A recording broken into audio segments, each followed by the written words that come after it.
To a top story now, and the United Nations Security Council says it is alarmed by ties between Nigeria's Boko Haram Islamist militants and the Islamic State group. In a statement, the Council condemned all terrorist attacks, abuse of human rights and violations of international humanitarian law by Boko Haram in the Lake Chad Basin region. It also stressed the need for member states in that area to complement the regional military and security operations against the group. The Security Council demanded that Boko Haram immediately and unequivocally cease all violence and all abuses of human rights and violations of international humanitarian law. Meanwhile, the U.S. is concerned about indications that Nigeria's Boko Haram jihadists are sending fighters to join ISIL in Libya in increased cooperation between the two groups. During a visit to Nigeria, Deputy Secretary of State Anthony Blinken said that ISIL has a large presence in South, exploiting a security vacuum as competing governments and armed groups fight for power. Boko Haram, which has been waging a 7-year insurgency in northern Nigeria, last year pledged loyalty to ISIL, which has seized parts of Libya, Syria and Iraq, but little has emerged about the extent of cooperation. What we've seen are reports of more cooperation between them. What we've seen is Boko Haram itself being more sophisticated in its messaging or propaganda, if you prefer, and that bears the hallmarks of Daesh, which is very, unfortunately, very sophisticated at doing that. And also reports of Boko Haram fighters in Libya with Daesh fighters. So these are all elements that suggest that there are more contacts and more cooperation. And this is again something that we're looking at very, very carefully because we want to cut it off and we want to prevent it from going any further. Now, the sentiments from the UN Security Council and the US government comes as Nigeria hosts an international summit to deliberate on the war against Boko Haram. Several leaders, including French President François Hollande, are attending that summit. Let's get more details and insights from CCTV's Sophia Dengo in Abuja and Kate Parkinson live in Paris. Sophia, let's begin with those concerns over the apparent links between Boko Haram and ISIL. Would you say they're visible on the ground? What are the authorities there saying?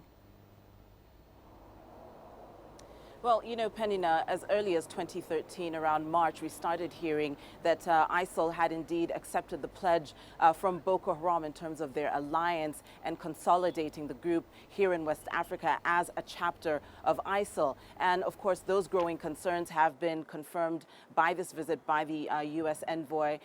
You know, Boko Haram has, gone through a considerable amount of pushback here in the last 1.5 years. So the military has done a considerable job in taking back territory, almost 14 local governments here, especially in the northeastern part of the country where they have been in strong operation. However, this link or this, uniting with ISIL really proves that Boko Haram is extending themselves not only here in Nigeria, but to join a global terrorist or jihadist movement in many respects, and that cannot be overlooked. And so the regional summit that is taking place here in Nigeria today and into the weekend is really to see how the world, including the continent, can strategize in minimizing the reach of Boko Haram, especially now that they have been so open about their allegiance to ISIL. Penina. All right, Kate, President Hollande is among leaders attending that summit in Abuja. What's the French interest here?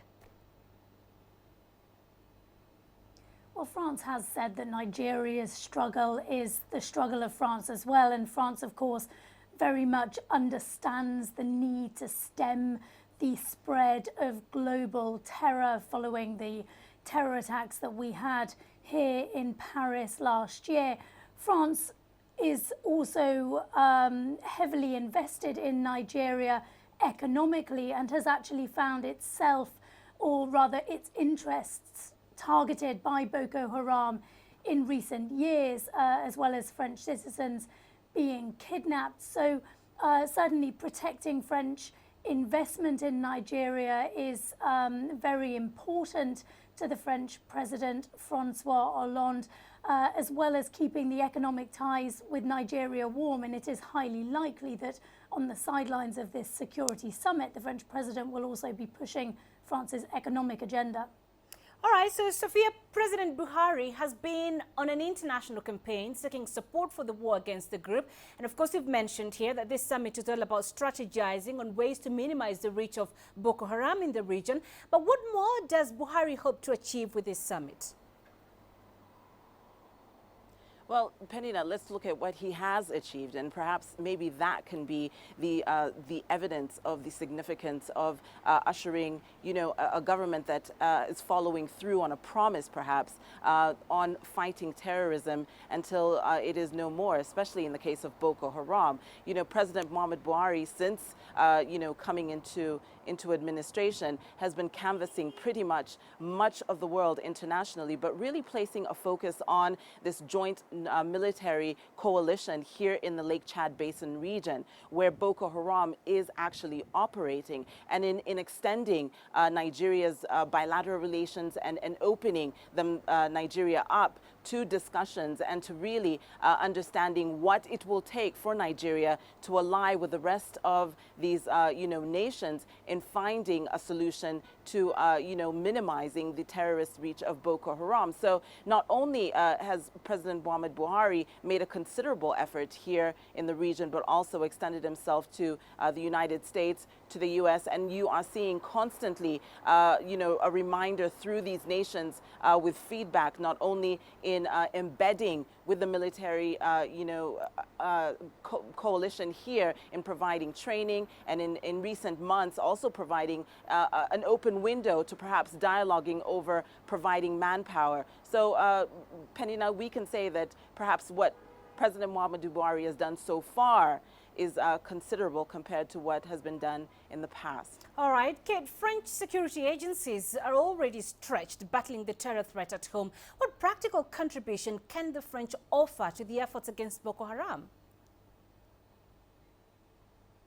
Well, the French military is extremely overstretched. As you mentioned, the terror threat is still very present here in France. There is still a state of emergency in place. There are some 10,000 combat troops deployed across the country. It's France's biggest military operation, and it's here on home soil. In addition to that, there are thousands of French troops deployed in missions and on operations around the world. The majority of those are in Africa. It will be very difficult for the French president to commit to putting more boots on the ground, but France has committed to help Nigeria militarily. The two countries have signed an agreement for greater military cooperation. It's likely we're going to see increased training, increased maritime security. France has been playing a role for some time now behind the scenes, very much sharing intelligence. We know that